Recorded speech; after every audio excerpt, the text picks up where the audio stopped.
Good morning. Today is November 21st, 2022. It is Thanksgiving week. So let's get into our numbers. If you remember, we are now using all of our MLS from like a volume of closing standpoint so that we have more accurate information and can kind of look at the trends that way.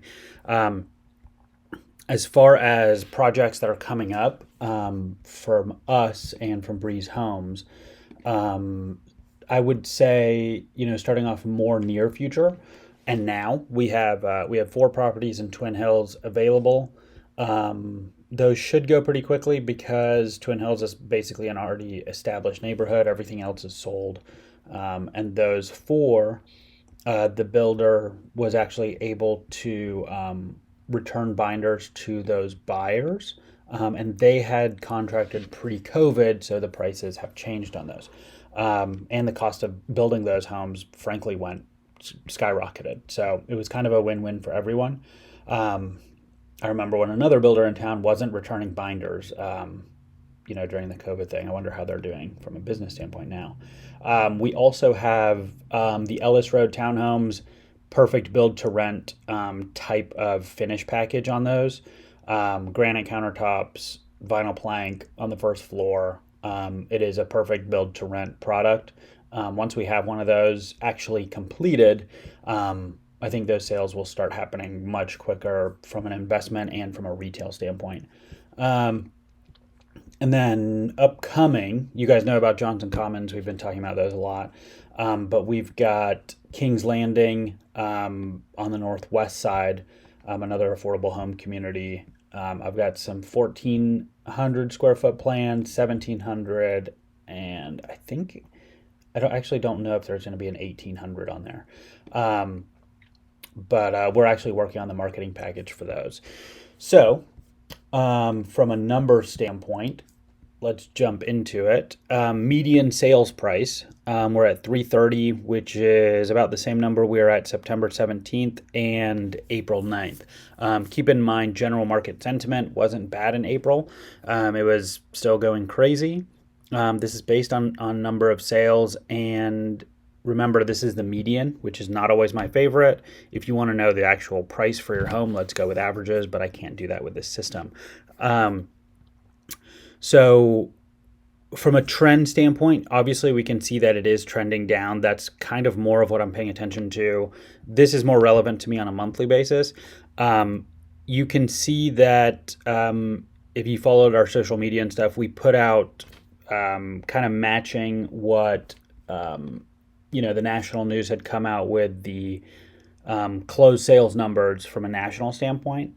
And the headline was like 9 months of declines in a row. So we're basically taking the national news as it comes out, and then just matching it to our local information. So we've been following more of a seasonal trend versus a straight down trend. So January and February, we actually had low numbers, which is pretty normal. And then we kind of went up during the spring and summer, and then went down from a closed units standpoint.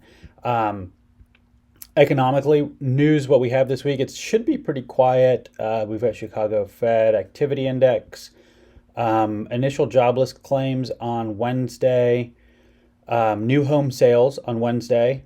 So we'll pull those on Wednesday and post that. There's obviously other stuff like durable goods orders, but that stuff is relevant to what the Fed wants to do in regards to interest rates. So they want to see unemployment at a higher number. So Wednesday, that initial jobless claims number and continuous jobless claims number is going to matter and kind of give us a prediction of what's going to happen next. Thursday is Thanksgiving, Friday, nothing, and then we go into next week. So, and then next week, Tuesday, we've got the Case-Shiller pricing index. So, but anyways, this Wednesday, we've got FOMC minutes. Again, a predictor of what's going to happen with rates. So going into median sales price, let's go to the next one. Closed sales. Remember, we had that hurricane, so that probably pushed off a lot of stuff. Let's see. So 263, lowest number we've had all year, or in the past 12 months. Keep in mind, though, that that is a seasonal thing. I want to show you something else. Let's go to new listings. I bet this number's down.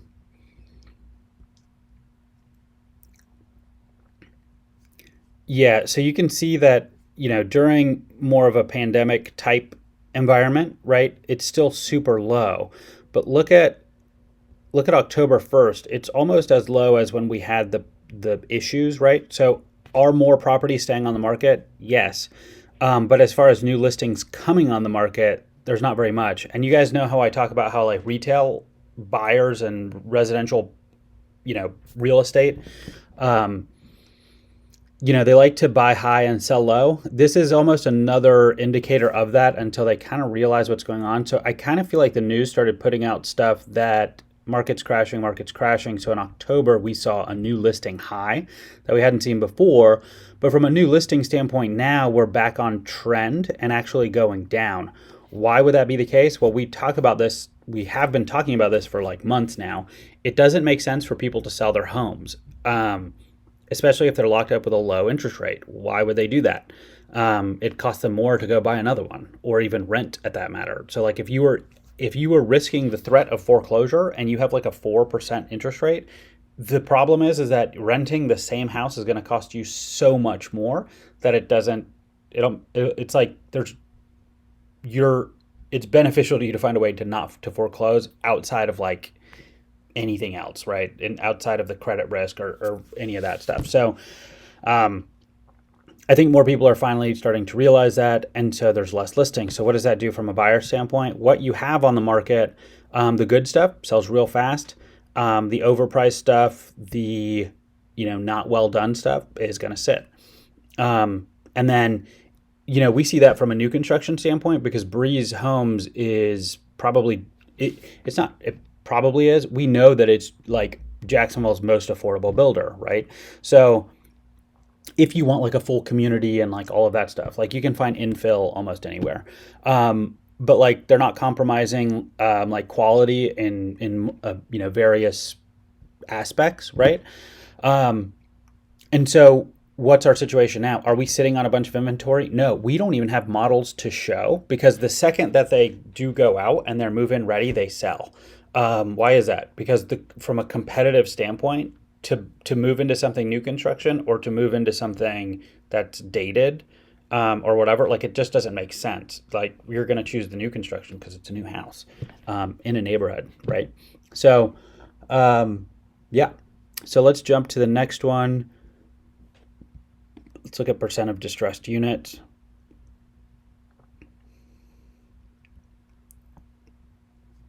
Yeah, we're still, maybe if we hit 1%, we'll mention it as an issue. Let's check out our active inventory. So we have been steadily creeping up. It does look like this is about to kind of like level off. So we have double the amount of active inventory that we did basically last year. So the thing is that if you look at new listings, the thing is that new listings haven't really changed in the last 2 to 3 years, except for October, that 1 week in October where it seems like everybody like panicked and wanted to sell everything. So new listings hasn't really changed. What has changed? Well, the amount of buyers that qualify have basically gone out the window. I mean, that's what it is. So looking at sold dollar volume, so that did hit a bottom at 110 million right here. But before that, basically last week we were still on trend. I would wait to see what happens. Maybe not next week, but on the monthly, only because that steep of a drop, there weren't a lot of new listings. It's a pretty big drop, right?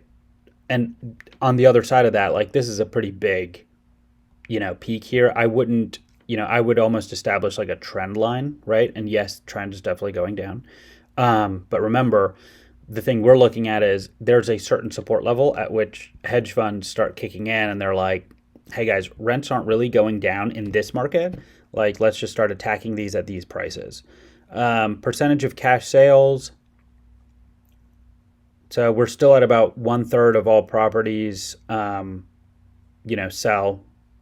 cash, and the week of 9/24, almost half of them. Here's the other crazy part. If I were to make up, an assumption here, look, and they're about the same no matter what. These are your institutions and your higher end cash buyers, right, that aren't affected by interest rates. Um, on the new construction side, we work with a lot of institutions. We work with a lot of institutions on the resale side too, but a lot of those don't hit the MLS. So this data is only coming from MLS. So if you looked at sales overall, let's say, the 90% of the sales are reported on MLS, about 10% aren't, right? And let's assume that of those, 80%, which would give us about 8% of the sales are cash. That would jump this number up to way over a third. So just keep that in mind, especially if you're an investor. I would say a smaller investor. The institutions are not going away, right? Big money is seeing this as a big opportunity. The retail customer, they're watching the news, especially like with what came out last week, like 9 months of straight, down. They're assuming that that's what's happening in their local market, which in our case it isn't, but you can only explain it so much till you're blue in the face and they don't get it. So from an investor standpoint, keep in mind that you're still on the stuff that makes sense, which is 1950 and above, newer construction, under 400,000, you're still playing with the institutions on that. So make sure, don't think you're competing, or that you're the only one, right? That you're not competing. So let's look at our weekly sold price per square foot. So we hit at 200, which we hit in October too. And we also hit in April, and nobody was worried about anything. It's still up 14%, which is crazy. Let's see. Percentage of list price. So this is actually an average, which is nice. So it's about 97%. Again, when I started, I was looking at 92%. So this is still, to me, it's still high.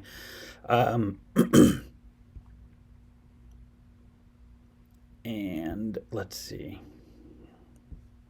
So what's the next thing we're going to look at is, let's see what mortgage rates are showing. So we've got a 30-year at 7.3.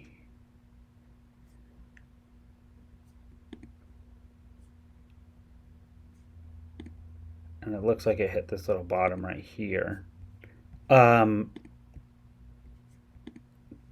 And obviously, depending on your credit score, that changes. I always put it at 740. So it's 6.8, and that kind of coincides with the 10-year here. So 3.8%. Yeah, so 6.8%. I basically just add 3%. I know that's not exactly how it works, but I think that if you look at this, when it hit this bottom over here, what was that, 3.7, 3.698, something like that. So people were at 6.7, and we had some people lock in some 2-1 buy down. So they were at like 4.7, 4.8 on their mortgages for the first year. So they're pretty close to that number. And if interest rates do come down the way people think, it's a pretty good gamble. And I think that people are, they're saying, that's really bad advice because we don't have a crystal ball. We don't, right? But statistically, what happens generally, right? Towards the end of the year, you have a Santa Claus rally in the stock market. And so generally those mortgage rates come down, right? You have a strong S&P 500, you usually have a weaker dollar, and so you have more like international business going on, and there's like 7 million things that happen differently. But with mortgages, the thing is that if you're getting a 2-1 buy down, and we saw this happen before the pandemic too. Sales were not as fast as they were during the pandemic. I don't think they ever have been. But you had people buying with 2-1 buy downs or whatever kind of buy down program before the pandemic, and then they refinanced. Before the pandemic, I don't think that people were thinking there was like this crazy, market crash or whatever coming. And I don't think it's happening now either. But those people got set up pretty nicely. If you're making a gamble for the next 2 years, this is the gamble. Right now, you have an opportunity to buy without competing against a million people. You have the opportunity to get a 2-1 buy down, right? So in year one, your rate is down by 2%, 2 points lower. And then in year two, it's down by 1. So let's say you got in today at 6.8, you would basically be for year one at a 4.8, and then the next year you would be at a 5.8. And what happens in 2 years? Well, there's another election coming up. What generally happens before an election? People want the economy to do well, and if the economy is doing well, generally, you're going to have lower interest rates. So let's say those rates don't come down to 3%, right? Which I don't think they will ever again, frankly. So let's say they come down to where you can get something at 5.5 or 6%. You can still refi out of that 6.8 to a lower number. And keep in mind, the retail consumer, they get kind of in this like, they're following the news. That's what they do. So that's why it exists, right? As this influence model. But think about this.